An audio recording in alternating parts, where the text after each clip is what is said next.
Tenemos el gusto de presentar al doctor Francisco Farnum Castro de la Universidad de Panamá.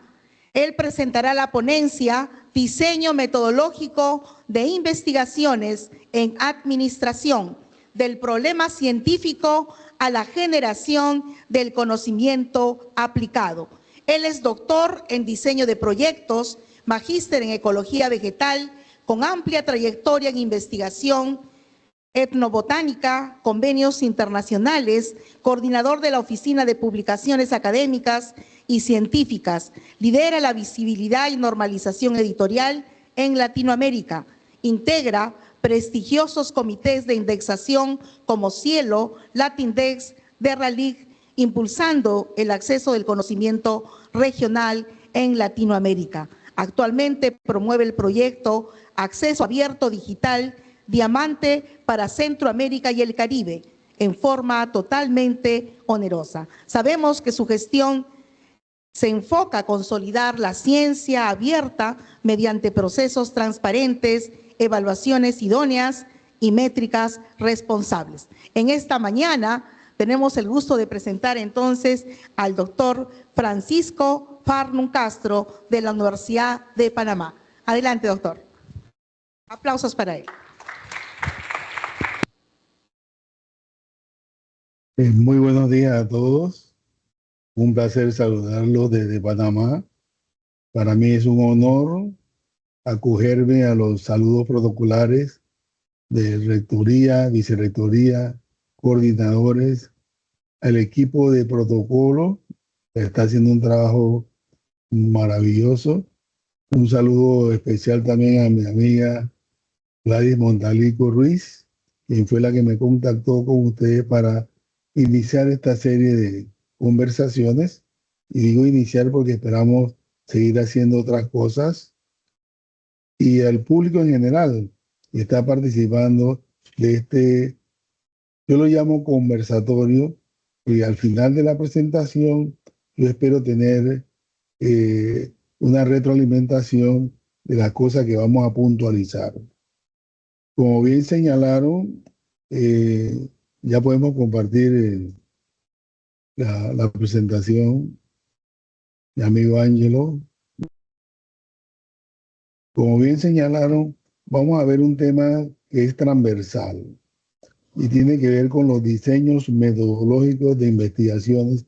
Y me gusta mucho cómo termina esta frase, que termina en administración.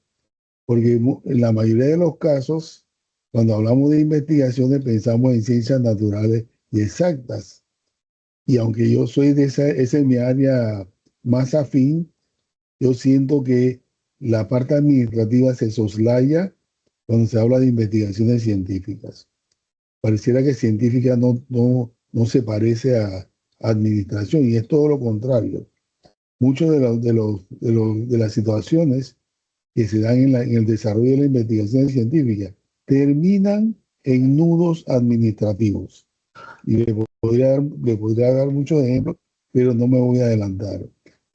Y la segunda parte del tema del conversatorio de hoy es cómo pasamos del problema científico a la generación de conocimiento aplicado.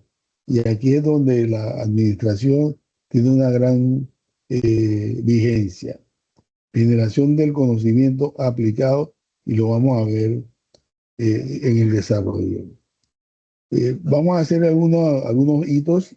La anterior, disculpe, señor, vamos a hacer algunos hitos sobre en qué nos vamos.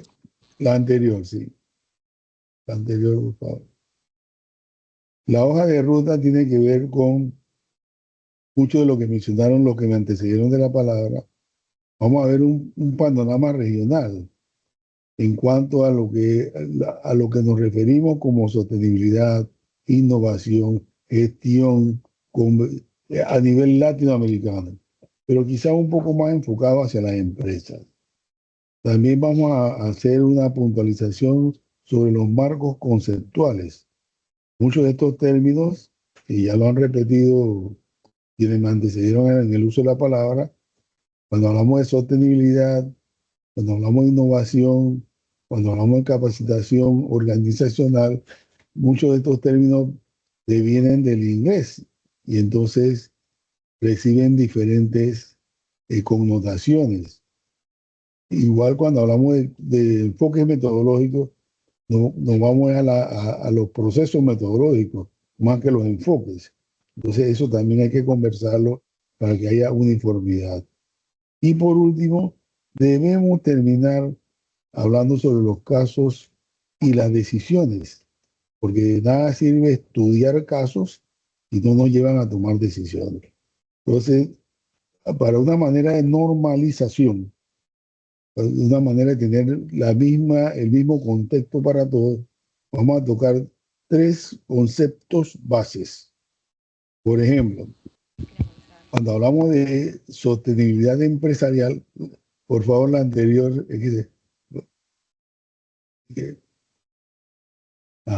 Cuando hablamos de sostenibilidad empresarial, estamos hablando de cómo las empresas integran metas económicas, sociales y ambientales para que esa estrategia derive en operaciones y puedan llevar a cabo un gobierno corporativo.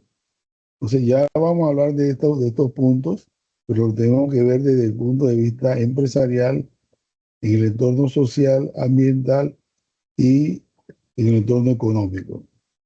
En cuanto a innovación sostenible, y aquí cuando hablamos de sostenible, implica que puede continuar por sí solo. El insumo ya no es tan importante porque lo produce el mismo sistema. Entonces estamos hablando de crear productos, desarrollar procesos, tener modelos de negocio que generen valor con un menor impacto al ambiente y que haya una mayor inclusión de toda la territorialidad. Y lo más importante, esta composición que llamamos gestión empresarial, que tiene que ver cómo coordinamos los recursos, cómo manejamos los talentos que tiene la empresa y cómo tomamos decisiones para convertirnos en un punto estratégico y tener resultados, sí, pero que sean medibles y que se puedan continuar. Siguiente.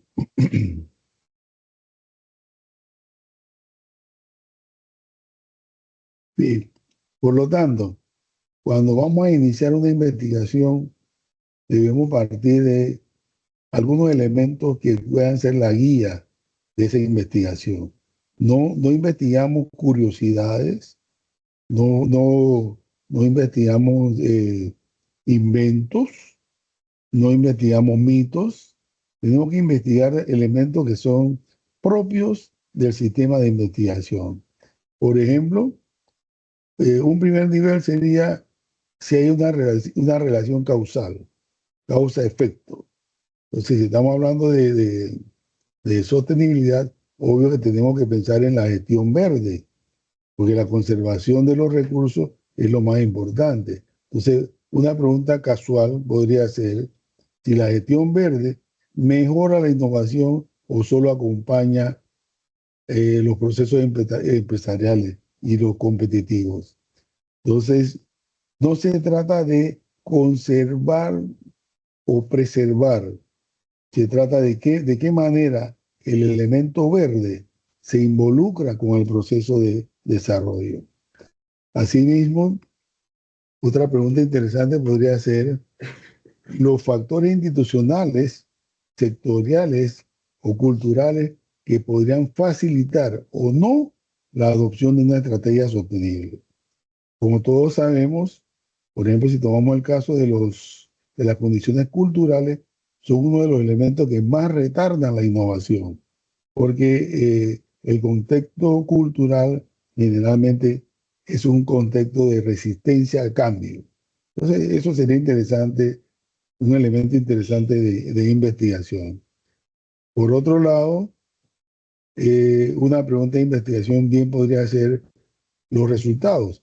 ¿Cómo medimos los resultados, pero de una manera integral? No solamente cantidad, volumen peso, sino cómo esto representa cambios a nivel de reputación, cambios a nivel de eficiencia o cambios en el valor social, que muchas veces se quedan por fuera porque los expertos investigadores tocan su temática y luego dejan la parte social soslayada. Como indican los procesos de investigación, tiene que haber escalabilidad. Debemos asegurarnos que toda investigación pueda continuarse a nivel escalable, comenzando por las empresas familiares, las pymes, las redes, los clústeres, hasta que podamos tener un alcance regional y bueno, si hablamos de Latinoamérica, pues también a nivel mundial. Todo esto que estamos hablando, yo no diría que hay un solo hilo, una regla, un estándar. Al contrario, esto presupone que no hay un método único.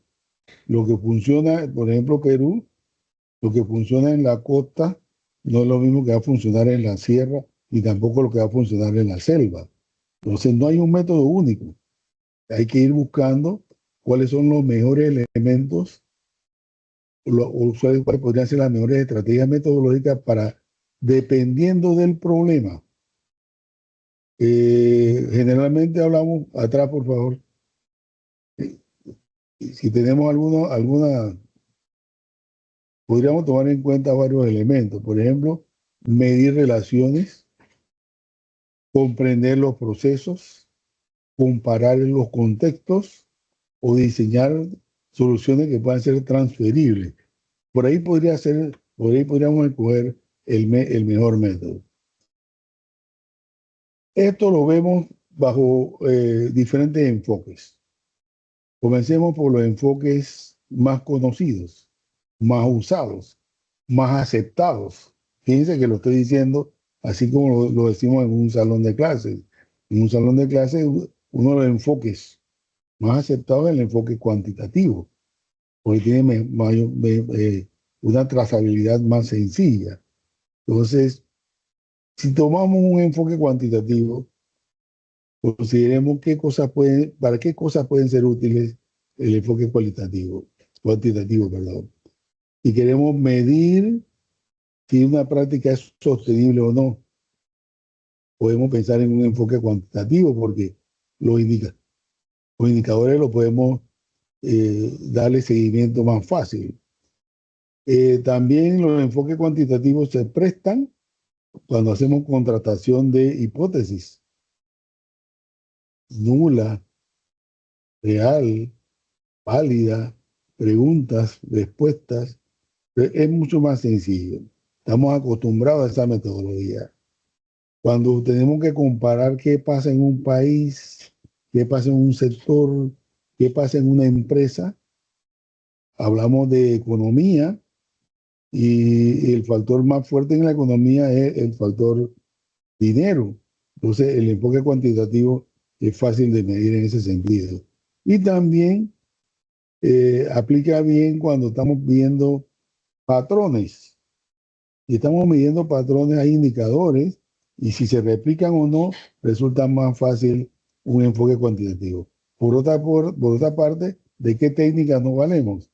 De técnicas como las encuestas estructuradas, nos valemos del modelo de regresión, ecuaciones estructurales, análisis factoriales, índices compuestos y finalmente algunos elementos bibliométricos que han entrado a la palestra más últimamente para medir los resultados de un enfoque cuantitativo. Siguiente.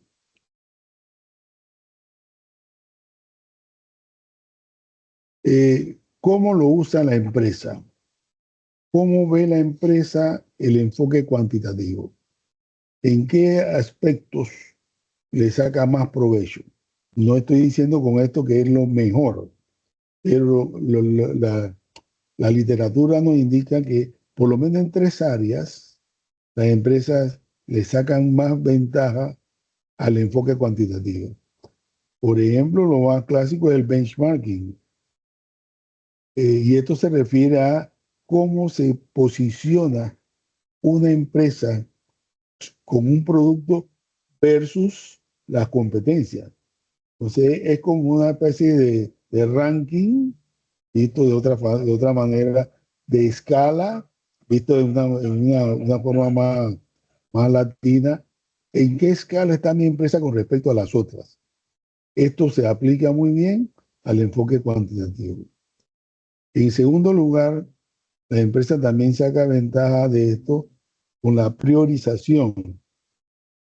Y ojo, que la priorización no significa importancia, sino qué elemento es más importante en un momento dado.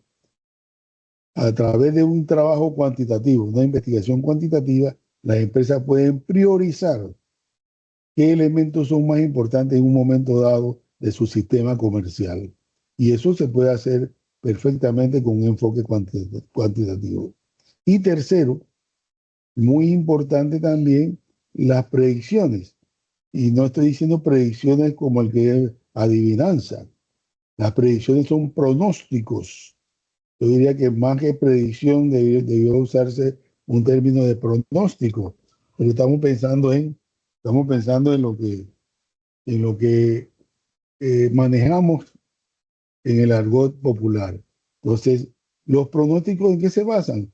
En datos duros. Y los datos nos permiten predecir cuál puede ser el tiempo de vida de un producto, el alcance de un sistema, la regularidad de un proyecto. Entonces, son pronósticos y eso se aloja bien en los enfoques cuantitativos. Entonces, como pueden ver, el enfoque cuantitativo te permite tener un tablero de control. Como si yo estuviera en un carro y estoy viendo el velocímetro, la temperatura, el odómetro y otras cosas más. Porque a través de un enfoque cuantitativo, fácilmente yo puedo ver qué ocurrió con mis indicadores, cuáles son las brechas de oportunidades, cuáles son los riesgos de continuar o no un proyecto y, obviamente, cuáles podrían ser los retornos, que es lo que toda empresa anda buscando. Siguiente.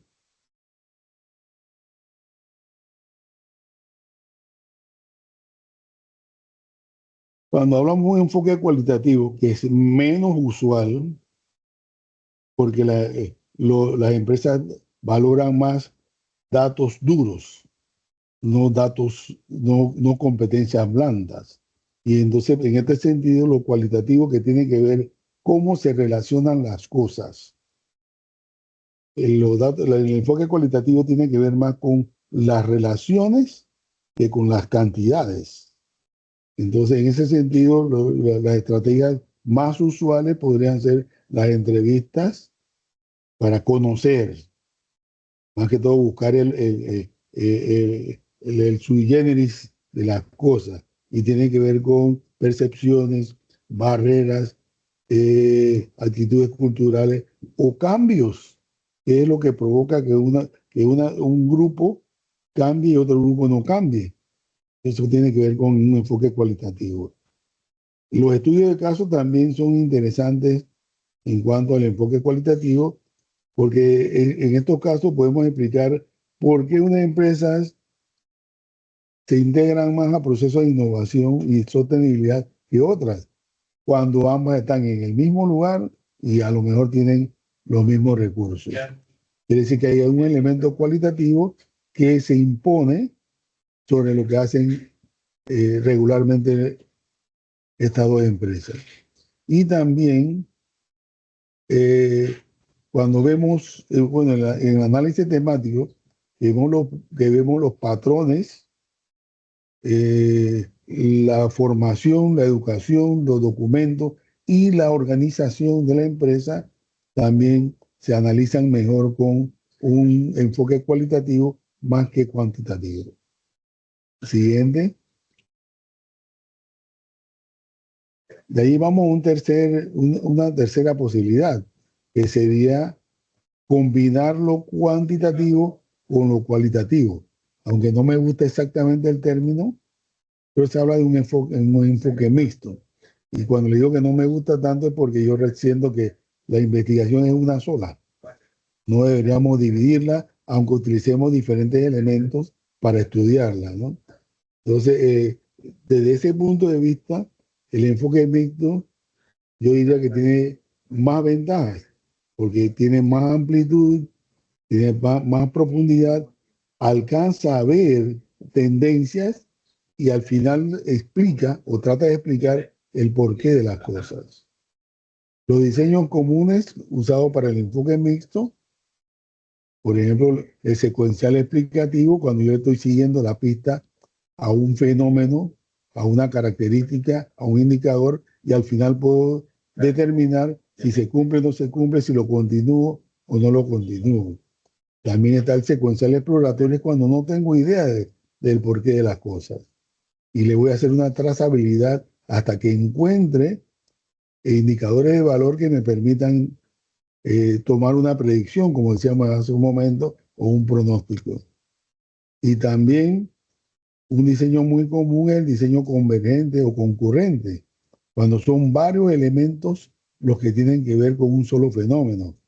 Y por lo tanto no tenemos un indicador fijo, sino que tenemos que buscar dónde hay convergencia, dónde hay concurrencia, para poder entonces proseguir. El enfoque más, al inicio le decía que no hay un diseño único, no lo hay.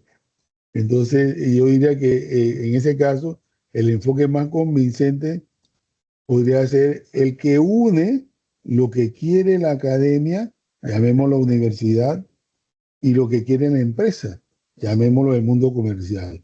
Si esos dos elementos coinciden, hay prosperidad en lo que estamos haciendo. Y es lo que pretendemos hacer.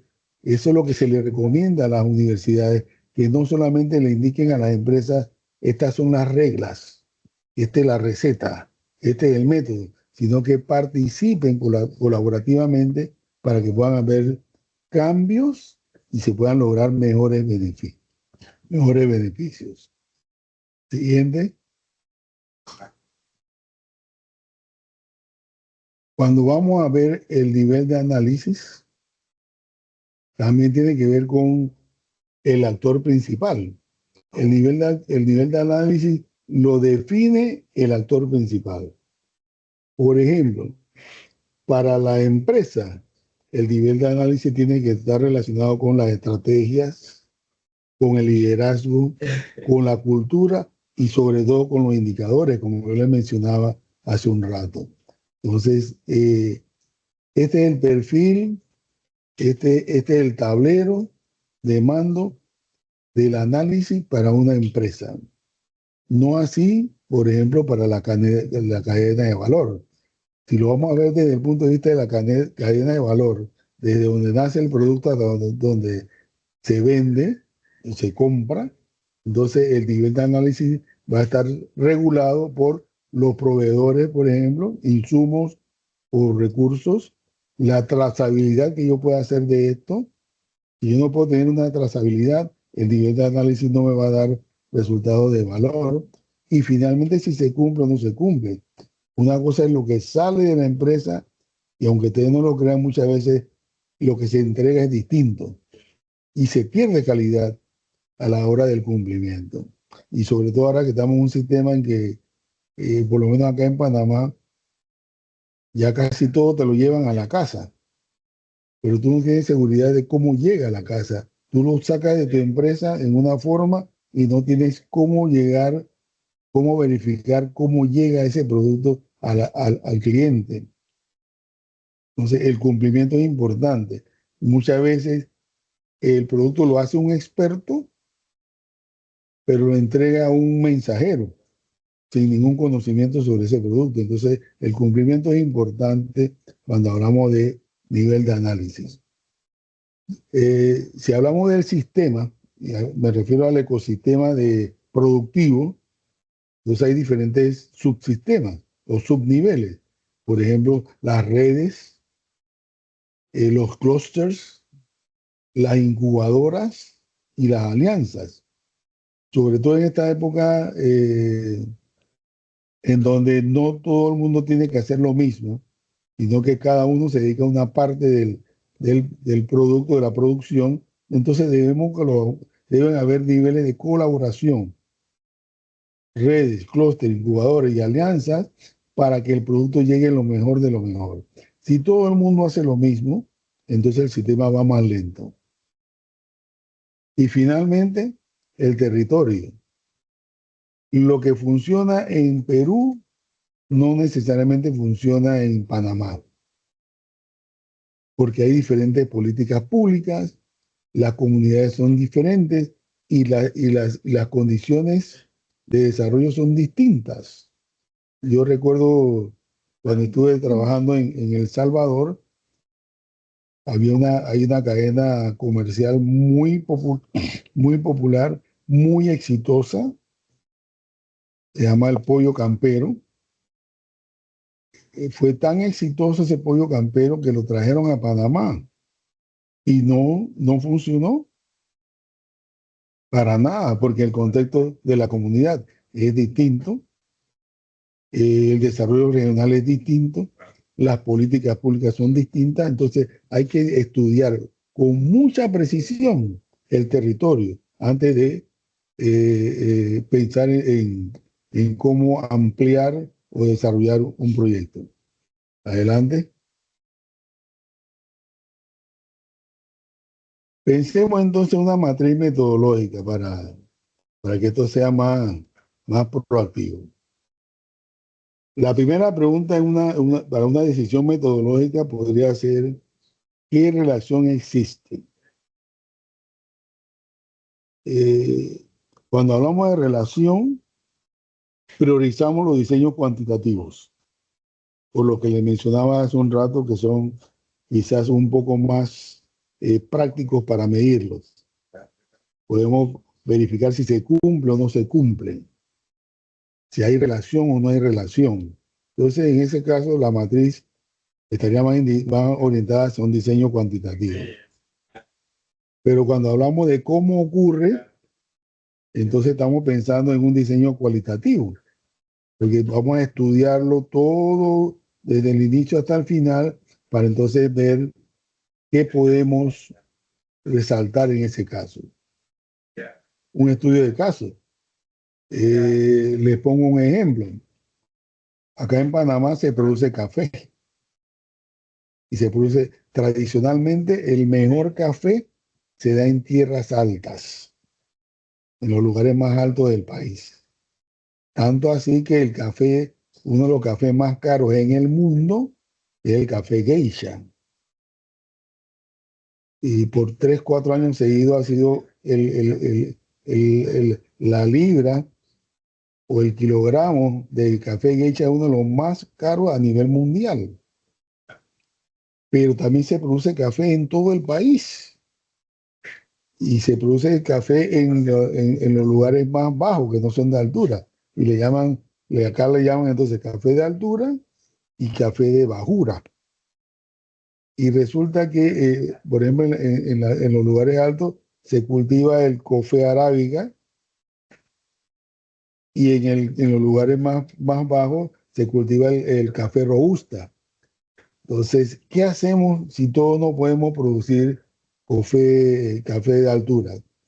Entonces se cambió toda la idiosincrasia de la producción de café, se aprovechó el café de bajura, se combinó con otros productos, surgió un sabor distinto, muy exquisito, y se vende no tan caro como el otro, pero también se vende, y logró desarrollar entonces a toda esa área que es la próxima al canal, próxima a la cuenca del canal, y todos ellos se convirtieron en productores de café, aunque no era el tradicional de altura. Entonces esos casos son interesantes estudiarlos para ver si se puede hacer con otro tipo de productos. Y aquí vamos entonces a cómo escalamos los resultados. Obviamente que cuando escalamos los resultados tenemos que pensar en un enfoque mixto. ¿Cuáles son los indicadores? ¿Cómo se relacionan con lo que yo les mencionaba, lo social, lo territorial, etcétera? Para entonces tener mejores resultados. Y yo coincido con esto, ¿no? Porque desde mi perspectiva, yo siento que las investigaciones son continuas. Las investigaciones son un continuo. No lo podemos separar hasta aquí lo cuantitativo, hasta aquí lo cualitativo. Y ahora aquí vamos a poner mixta, debe ser un continuo. Yo pienso que por términos de academia se separó para poder enseñarlo y explicarlo mejor. Pero desde mi perspectiva debe ser un continuo, no debe ser separado. Siguiente.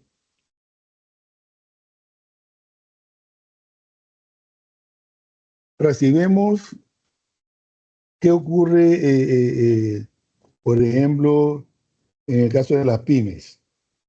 En el caso de las pymes, tenemos indicadores que indican que la pyme tiene que cumplir con algunas reglas para que sea sostenible.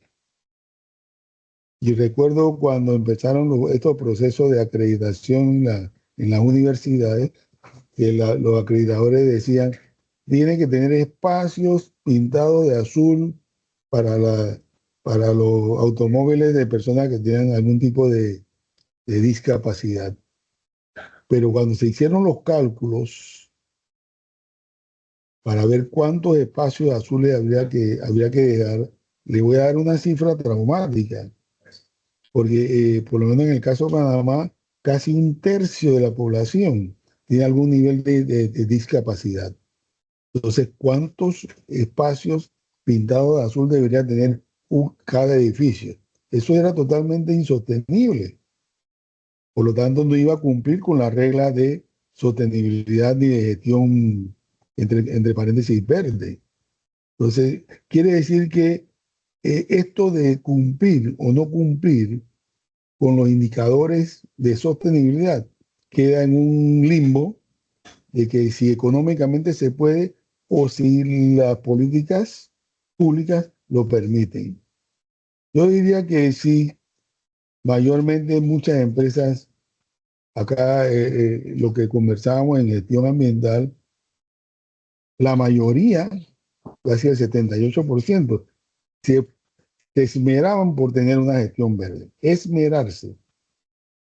Y eso generó algún tipo de capacidad innovadora, pues sí, digamos que también estaba alrededor del 66%.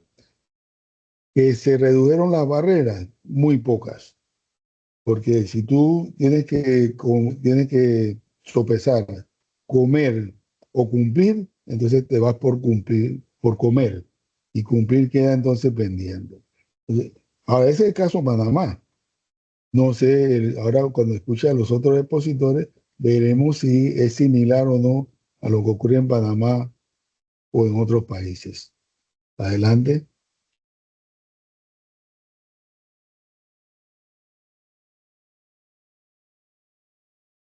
Siguiente. Entonces, cuando hablamos de la red de innovación frugal, frugal para nosotros es usar lo menos posible, no malgastar, podría ser frugal. Entonces, si yo quiero tener una innovación, pero yo no voy a invertir el dinero que sostiene a la empresa en proceso de innovación para cumplir con la innovación. Entonces, sí, tengo que hacer innovación, pero voy a hacerlo más eh, cauto en los gastos. Entonces, ¿cómo yo puedo hacer innovación e invertir lo menos posible y no afecte el sistema de la empresa? Bueno, entonces le propongo que tomemos en cuenta la colaboración. Colaboración. Le pongo un ejemplo de Panamá también. Las universidades normalmente tienen 5 funciones sustantivas: investigación, academia, extensión, producción y servicios. En la academia hay algo muy interesante que es la formación de recursos humanos. Y ese recurso humano tiene que confrontarse con su realidad profesional. Cuando yo me gradúo, ¿qué voy a hacer? Entonces, eso le llamamos práctica profesional. Entonces, si las empresas logran hacer relaciones con las universidades y pueden aportar un primer recurso humano que todavía no es profesional y lo integran a una empresa. Entonces ahí hay un ahorro en los dos sentidos y puede ser que esa colaboración promueva vías de innovación, porque los jóvenes están dispuestos se arriesgan un poco más que los mayores. Entonces esos jóvenes que se atreven puede que se inclinen hacia cosas nuevas o traigan ellos también cosas nuevas. Entonces ahí hay una manera de hacer innovación sin tantos gastos. En el segundo caso, ser parcos con los dineros. O sea, deben haber recursos disponibles para soluciones viables. O sea, no es todo, no voy a tener un paquete de dinero. Esa es una de las clásicas preguntas en la universidad. Nosotros cuando llenamos un proyecto de investigación, hay la pregunta 81. Ahí preguntan, ¿por qué usted no hace investigación? Y la respuesta más frecuente es porque no tengo recursos. Y la pregunta 82 dice, ¿a quién le sirve esta investigación? No, ¿con qué financia usted esta investigación? Recursos propios. Entonces, si se dan cuenta, ahí hay una incongruencia. Si no hay recursos, ¿cómo va a investigar con recursos propios? Y la tercera es, ¿a quién le sirve? Porque si yo no encuentro una empresa, un ente que le interese esa investigación, entonces eso no va a prosperar. No va a prosperar. Hay que conectar las líneas de investigación institucional con los entes que promueven la investigación. Creo que escuché ahí que ustedes tienen un ente que se llama CONCITEC o algo parecido. Acá en Panamá se llama CENACIT, que son los que desarrollan las líneas de investigación. Eso hay que conectarlo para que eso funcione. Porque si el país tiene pocos recursos o la empresa tiene pocos recursos, entonces no lo podemos usar a la libre. Tiene que ser de una manera organizada.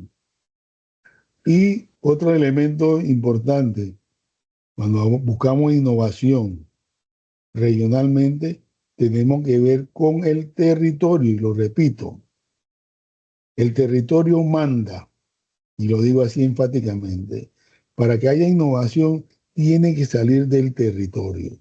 No podemos innovar trayendo cosas de afuera. Tenemos que tomar en cuenta la metodología apropiada, la cultura del lugar, las redes colaborativas y sobre todo las restricciones. Entonces hay aspectos que son restrictivos en un país y no lo son en otros. Entonces el contexto manda para que haya innovación. Y ese es uno de los errores más frecuentes, que se trae algo innovador y no funciona en ese país porque está descontextualizado. Hay que tomar en cuenta eso. Adelante.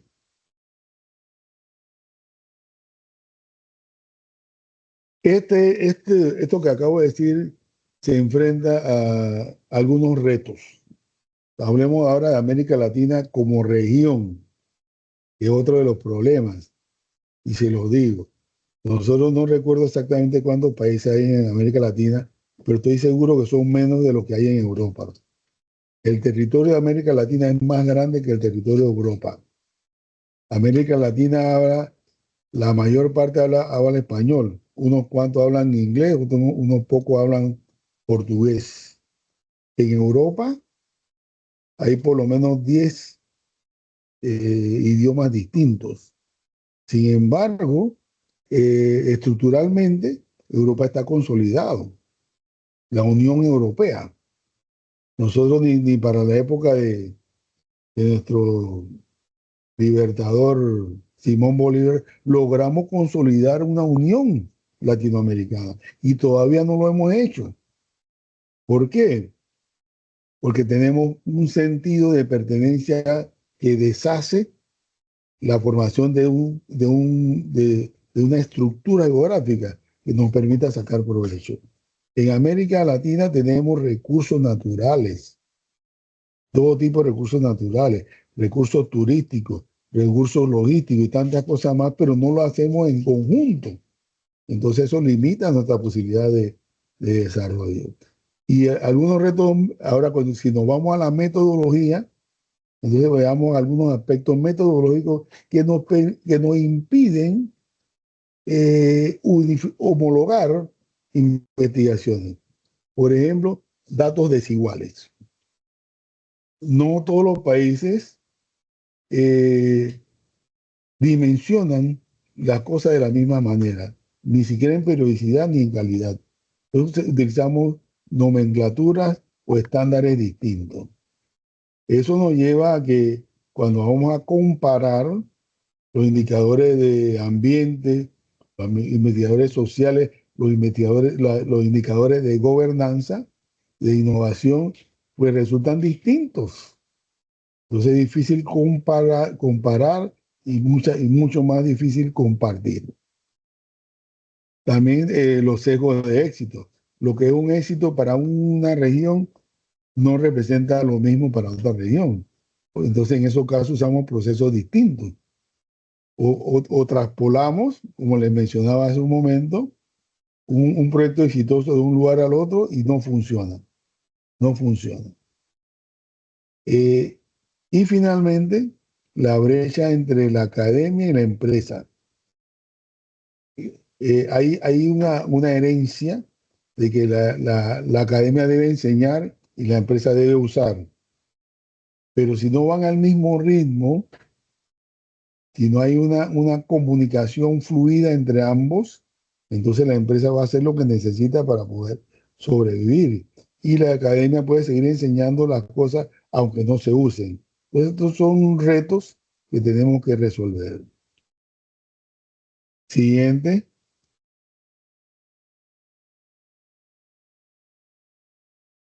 Igualmente, la visión del empresario, perdón, la visión del empresario no es la misma que la visión del investigador. Son dos visiones completamente distintas. El empresario busca herramientas para tomar decisiones, busca indicadores que le sean sencillos de manejar y busca soluciones que puedan ser transferibles a un costo-beneficio más bajo. Los investigadores buscamos validar conceptos, validar metodologías, buscar teorías que expliquen, tener la mayor cantidad de evidencias que sustenten esto y finalmente publicar nuestro artículo, publicar nuestro libro, participar en una convocatoria. Entonces, como pueden ver, son dimensiones alejadas una de la otra. ¿Lo podemos unir? Bueno, sí, yo he escuchado muchos ejemplos en universidades, por ejemplo, que hay donde se hace extensión, por ejemplo, y también se habla de universidad de empresa, la triple hélice y tantas cosas más.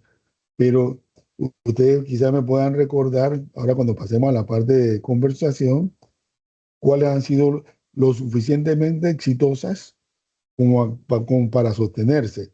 Yo le podría mencionar los casos de Medellín, en Colombia, la región que anteriormente era un caos social, en la época de los asesinatos, los secuestros y tanto más, y ahora se ha convertido en un emporio de innovación, la Ruta Naranja y otras cosas más. Sí hay, pero no tanto como deberían haber.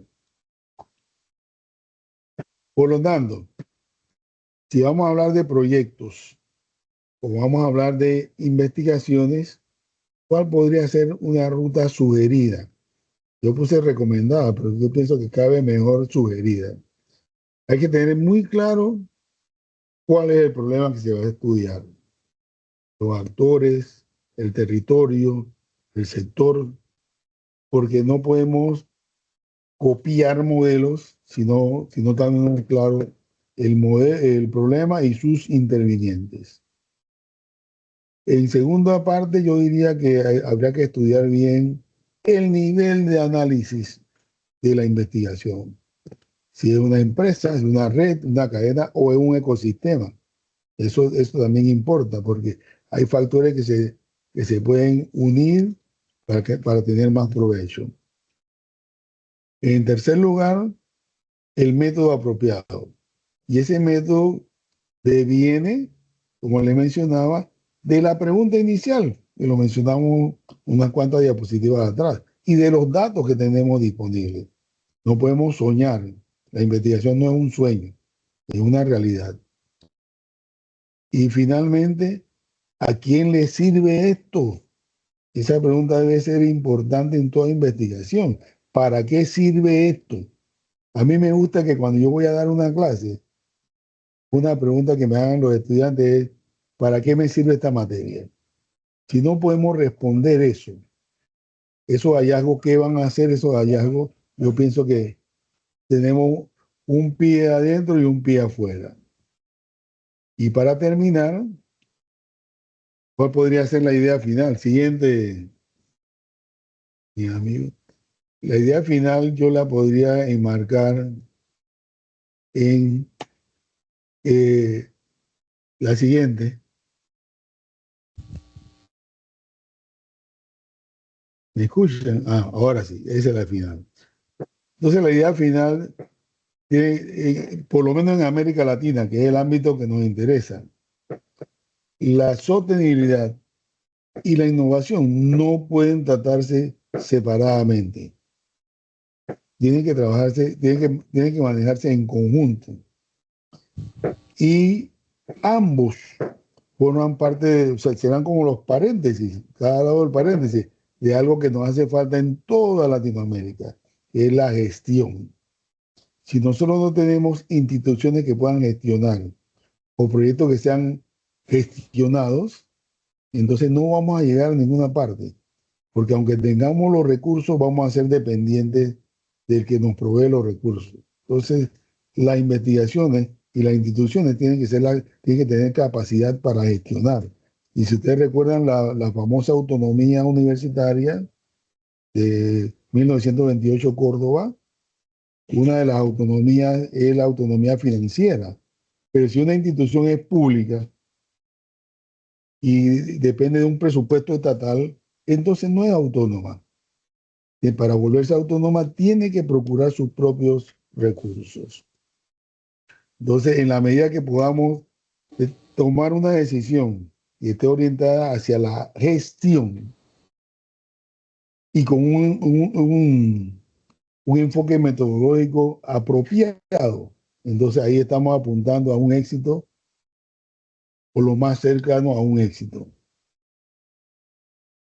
Le digo esta frase para terminar, que si no hacemos algo con todo lo que hemos conversado en este momento, si no empujamos hacia el mismo lugar, si nos quedamos pensando si lo hacemos o no lo hacemos, o por qué lo hacemos, entonces caemos en un vacío que tiene un costo también, un costo económico, desde luego, que es el costo de no actuar.